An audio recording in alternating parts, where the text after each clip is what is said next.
भएमा है सुरु गर है। ओके ल यो इजेएमआरको प्रयोगमा तपाईहरुले बुझ्नुपर्ने कुरा सबैभन्दा पहिला इजेएमआर प्रयोग गर्दा तपाईहरुले सब्जेक्टलाई के गर्नु पर्यो फोकस गर्नु पर्यो। कस्तो खालको सब्जेक्ट आउँदाखेरि तपाईहरुले इसको प्रयोग गर्ने, कस्तो सब्जेक्टमा एम को प्रयोग गर्ने र कस्तो सब्जेक्टमा आर को प्रयोग गर्ने भनेर तपाईले सबभन्दा पहिला सब्जेक्ट हेर्ने, त्यसको बाद मात्र डिफाइन गर्ने। अब कस्तो सब्जेक्टमा इसको प्रयोग गर्ने त नि भन्दाखेरि कस्तो सब्जेक्टमा इसको प्रयोग गर्ने भन्दाखेरि subject when the subject is third person pronoun भन्छ।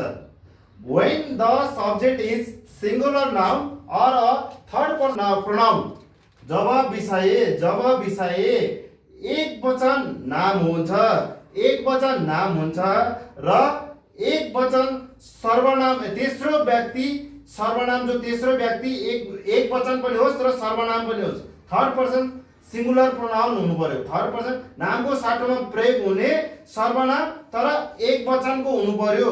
त्यस्तो अवस्थामा के को प्रयोग गर्ने इज को प्रयोग गर्ने। जस्तै सिंगुलर नाउन भनेको के हो त नि, सिंगुलर नाउन भनेको एक वचन नाम जस्तै मैले भने यहाँनिर निशान के हो, निशान भनेपछि के भयो एक वचन नाम भयो। डग भनेपछि के भयो एक वचन नाम भयो हैन। त्यसपछि सीता पनि एक वचन नाम भयो। बर्ड चरा एक वचन नाम भयो। जस्तै सरोज पनि के भयो एक वचन नाम भयो। यस्तो एक वचन नामहरुमा के को प्रयोग गर्दिने इज को प्रयोग गर्दिने। जस्तै example Nishan is, dog is, Sita is, bird is, Saroj is. जहाँनिर विषय एक वचन हुन्छ भने नाम विषय जो सब्जेक्ट छ एक वचन नाउन हुन्छ भने त्यस्तो अवस्थामा के को प्रयोग गर्ने इज को प्रयोग। त्यस्तै सिंगुलर प्रोनाउन भनेको नामको साटोमा प्रयोग हुने सर्वनाम तर एक वचन हुनु पर्यो। तेस्रो व्यक्ति सर्वनाम एक वचन सर्वनाम। जस्तै ही सी इट नामको साटोमा परेको महेश भन्ने ठाउँमा उ भनेर ही भनेर बोलाइयो, उ भनेर बोलाइयो, अथवा अस्मिता भन्ने ठाउँमा सी भनेर बोलाइयो, अथवा यो भन्ने शब्द इट भने यो भन्ने शब्द भने यसरी एक वचन सर्वनाम तेस्रो व्यक्ति एक वचन सर्वनाम। जस्तै ही सी इट नै म्याक्सिमम युज हुने वर्डहरु के छ ही सी इट छ। त्यस्तो अवस्थामा के को प्रयोग गर्नुस् इसको प्रयोग गर्नुस्। पोजिटिभ इज, नेगेटिभ वाक्य छ भने इजन्ट। Next subject. यदि सब्जेक्टमा आई आउँछ अब कुल मिलाएर आई लेख्ने बित्तिकै तपाईले एम लगाइदिनु हुन्छ। तर हाम्रो यसको छ when the subject is first person pronoun भनिन्छ। जब विषय पहिलो व्यक्ति सर्वनाम हुन्छ भने, जब विषय पहिलो व्यक्ति सर्वनाम हुन्छ भने when the subject is first person pronoun। यदि सब्जेक्टमा आई आएको छ भने तपाईले आँखा बन्द गरेर एम को प्रयोग गरिदिनुस्। पोजिटिभ वाक्यको लागि नेगेटिभ वाक्यको लागि am plus not am not बुझ्नुस्। त्यसपछि आर को प्रयोग। आर को प्रयोग के हुन्छ when the subject is plural noun or a plural pronoun। जब विषय बहुवचन नाम हुन्छ, बहुवचन भनेको एक भन्दा अधिक नामहरु हुन्छ र नामको साटोमा प्रयोग गरिने सर्वनामहरु पनि यदि बहुवचन हुन्छन् भने त्यस्तो अवस्थामा तपाईले के को प्रयोग गर्नुहुन्छ आर को प्रयोग गर्नुहुन्छ। जस्तै प्युलर नाउनहरु के भन्छ अहिले मैले महेश प्युलर नाउन हो भने थिए, महेश सिंगुलर नाउन हो भने थिए, अस्मिता सिंगुलर नाउन हो भने थिए। तर अस्मिता र महेश दुईटै जोडेर आइदियो, एउटा नाम बनेर आइदियो अस्मिता एन्ड महेश एन्ड अस्मिता भनेर जोडेर आयो। जस्तै महेश एन्ड अस्मिता भनेर जोडेर आयो भने बहुवचन नाम आयो भने त्यस्तो अवस्थामा के को प्रयोग गर्ने आर को प्रयोग गर्ने। Next bird. अघि बर्ड मात्रै भनेर आउँथ्यो, चरा मात्रै भयो, अहिले बर्ड्स भनेर आयो, चराहरू भनेर आयो भनेपछि बहुवचन नाम भयो नि। त्यस्तो अवस्थामा पनि के को प्रयोग गर्ने आर को प्रयोग गर्ने। बोय भन्ने एउटा शब्द छ, केटा भन्ने एउटा शब्द हुन्छ हो, त्यसमा पनि बीओवाई बोय भने बोय इज हुन्छ भने बोयको ठाउँमा केटाको ठाउँमा केटाहरू भनेर आयो, बोयज भनेर आयो भने के को प्रयोग गरिदिने आर को प्रयोग। केटो भन्ने एउटा नाम हो र केटाहरू पनि नाम हो तर एक वचन नाम र बहुवचन नाम हो। बहुवचन नाममा आर को प्रयोग गर्ने, प्युलर नाउनमा आर को प्रयोग गर्ने, सिंगुलर नाउनमा इज को प्रयोग गर्ने। त्यस्तै नामको साटोमा प्रयोग हुने सर्वनाम तर बहुवचन। जस्तै यु पनि नामको साटोमा प्रयोग हुने तर युलाई हामीले तिमीलाई हामीले के भन्छ सर्वनामको रूपमा मानिन्छ इङ्ग्लिशमा है। इन इङ्ग्लिश वी भनेको हामी भन्ने शब्द पनि के हो बहुवचन हो, त्यसमा पनि आर को प्रयोग गरिन्छ। नामको साटोमा प्रयोग गर्यो क्लासमा विद्यार्थी हामी यति धेरै बसिरहेका छौँ हैन, हामीहरू भयो हामी भयो, हामी भन्ने बित्तिकै धेरै भयो नि, धेरै भएको कारणले गर्दा उहीमा के लाग्छ आर। प्युलर, यो प्युलर प्रोनाउन हो, प्युलर प्रोनाउनमा आरको प्रयोग दे। दे मा देको बादमा आरको प्रयोग हुँदैन, बट क्वेसन डब्ल्युएस बनाउनलाई के हुन्छ भने आरको प्रयोग गरिन्छ। दे अलरेडी के प्युलर हो, प्युलरमा के प्रयोग गरिन्छ हामीले आरको प्रयोग गरिन्छ है। ल अब यो हामीले फर्मेट बुझ्यो भने पोजिटिभमा आरको लगाउनुहोस्, नेगेटिभमा आर नट लगाइदिनुहोस् है। अब यो अनुसार चाहिँ हामीले चाहिँ फिल इन द ब्ल्याङ्क्समा तपाईँहरूलाई मैले आजसम्म एक्जाममा आएको क्वेसनहरू तपाईँलाई मैले के दिन्छु यहाँनिर दिइराखेको छु। अब तपाईँले के कति मिलायो भन्ने कुरा चाहिँ यहाँ चेक गर्नुहोस् है। ल okay, fill in the blanks with इजेएमआर भन्छ। इजेएमआर को प्रयोग गरेर के गर्नुहोस् वाक्यको वाक्य भर्नुहोस् भनेछ। बुझ्यो साथीहरु? ओके, सबैभन्दा पहिला यहाँनिर हेर्नुहोस्, मैले पहिले भन्दैछु इजेएमआर को प्रयोग गर्दाखेरि तपाईले सबभन्दा धेरै फोकस के गर्नुपर्छ सब्जेक्टमा गर्नु हैन। यदि सब्जेक्टमा तपाईलाई लाग्छ कि सब्जेक्टमा नाउन भेटिएन भने तपाईले के नाउन भेटिएन भने के गर्नु तपाईले अब्जेक्टतिर जानुस् है भनेछु। अब त्यो कसरी जानियो कसरी चेक गर्ने भन्ने कुरा यहाँ हेर्नुहोस् है साथीहरु। ओके, सबैभन्दा पहिला यहाँनिर boys dot dot playing in the garden भनेछ।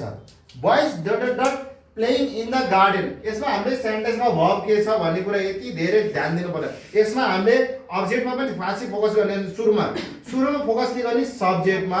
सब्जेक्ट भनेको नाउन हो, सब्जेक्ट भनेको वाक्यको सुरुवात अथवा त्यसलाई सब्जेक्ट नाउनले के छ कार्य गर्ने व्यक्ति एकवचन छ कि बहुवचन छ त्यति ध्यान दिने हो।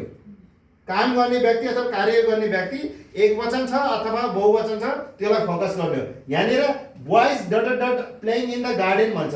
बोइज को साथमा के को प्रयोग हुनुभयो किनकि बोइज भन्ने शब्द जो बहुवचन छ हैन, प्युलर नाउन छ, प्युलर नाउनमा के को प्रयोग हुन्छ बाबु आर को प्रयोग हुँदो रहेछ।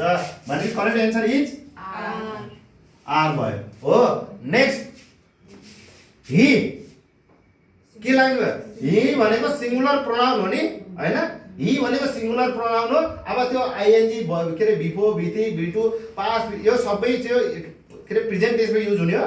त्यो भएको कारणले गर्दाखेरि तपाईले उतातिरको सेन्टेन्सलाई हेरिराख्नु जरुरी छैन, सब्जेक्टलाई फोकस गर्नु। यदि सब्जेक्टमा तपाईहरुले नाउन भेटिएन एकवचन बहुवचन भनेर छुटाउन सकेन भने मात्र तपाईले के गर्नुस् अब्जेक्ट हेर्नुस् है। ही इज त्यसपछि आई देख्ने बित्तिकै त मैले के भन्थे तपाईले यो फर्स्ट पर्सन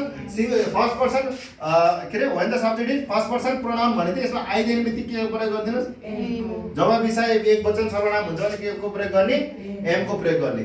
अनि what dot this small object भनेछ। अब यहाँनिर त खोइ त के हो यसमा त व्हाट आयो, सब्जेक्टको ठाउँमा वाज आयो है। अब यहाँनिर के हो भने खोज्ने भने यो दिस भन्ने शब्दले त्यो स्मल सानो चिज के हो भनेको त्यो भन्ने शब्द दिस भन्ने शब्द के छ यसमा यसमा चाहिँ डिफाइन गराउनको लागि यसमा दिस भन्ने सब्जेक्ट छ है। यसमा अब्जेक्टमा के छ अब्जेक्टै छ, अब्जेक्टमा पुरै त्यस्तो केही छैन। त्यो भएर यसमा दिस भन्ने शब्द छ। दिस भन्ने शब्द नै के हो यसको वाक्यको के हो सर्वनामी बहुवचन के हो, सर्वनाम अथवा सरी बहुवचन अथवा एकवचन के हो भने छुटाउने नाम के हो दिस हो। दिस सिंगुलर हुन्छ, सिंगुलरमा के प्रयोग गरिन्छ। Okay, next what dot she doing. What dot she subject के छ सी भन्छ, सी सँग के लाग्छ इज को प्रयोग हुन्छ किनकि हाम्रो यो के हो सिंगुलर प्रोनाउन हो। Next they dot they ready to play are they सँग के अभियसली के लाग्छ आर लाग्छ। Are they ready to play भनेर हुन्छ है, के तिनीहरु खेल्नका लागि तयार छन् भनेको है। Next dot Hee your best friend is your best friend, के तिम्रो मिल्ने साथी हो भनेको क्या।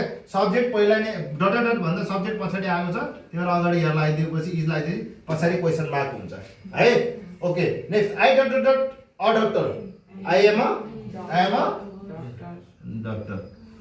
यहाँनिर अब म यहाँनिर दुईटै शब्द उस्तै छन्, where dot the books, where dot pen. अब यसमा सब्जेक्टै छैन, सब्जेक्टको ठाउँमा वेयर आछ, फर्स्टमा पनि वेयर आछ, सेकेन्डमा पनि वेयर आछ। अब के को प्रयोग गर्ने त भन्दाखेरि यसमा अब्जेक्ट हेर्ने, अब्जेक्ट हेर्दा पछाडि यसको वेयर डट द अब्जेक्ट भन्ने सरी द बुक्स भनेछ। द बुक्स भनेपछि बुक मात्रै भनेर आएको भए के हुन्थ्यो सिंगुलर नाउन हुन्थ्यो, कपी मात्रै भनेर आएको भए एकवचन नाम हुन्थ्यो, कपीहरू बुक्स भनेर आएपछि के भयो बहुवचन नाम भयो है बुक्स भनेपछि के भयो बहुवचन नाम भयो त्यो भएको कारण बहुवचनको नाममा के लाग्छ हाम्रो